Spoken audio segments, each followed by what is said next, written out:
Güya gözdən pərdə asdılar. Məktəb direktorunun səsi yayıldı. Vəssalam məktəbdən çıxartdılar. Siz kimi anladırsınız? Siz kimi ələ salmışsınız? Bütün məktəblər belə deyə, bütün məktəblər. Gərək mütləq səs yayılsın. Hara baxır? Hər rayonda şöbələr var da.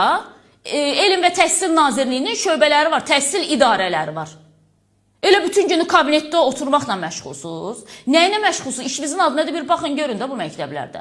Bunların hamısı faktdır da. Amma bir müəllimi çıxartdıq, əvvəssalam sosial şəbəkələrdə sakitçiliyi çöktü. Bundan sonra səs yayılmayacaq mı? Elə gözəl yayılacaq. Hə, bir də ki bir şey var. Məktəb direktorunun yanına gedəndə icazə vermirlər telefonu içəri salasan. Niyə?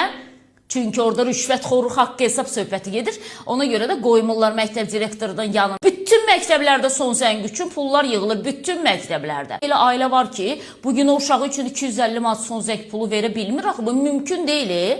450 manat aylıq evinə gələn bir valideyn 250 manat uşağının son zənginə necə pul verməli? Elm Təhsil Nazirliyinə buradan ünvanlanıram. Bütün məktəblərin 11-ci siniflərində 250 manat, 300 manat pul yığılır. Nə yaxşı bir məktəb direktorunun səsi yayıldı, dərhal işdən çıxartdınız. Yerdə qalan yüzlərlə məktəbin direktoruna nə vaxt baxacaqsınız?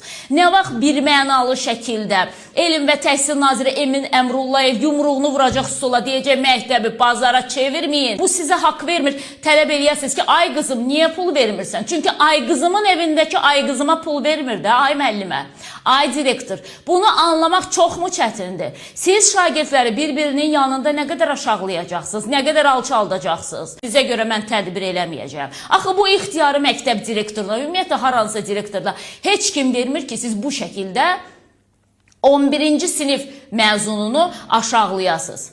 İmkanı yoxdur, vermir. Gücün çatır məktəb. Bizim vaxtımızda niyə pul yığmırdılar ki? Son zəngi məktəb özü öz daxili imkanları hesab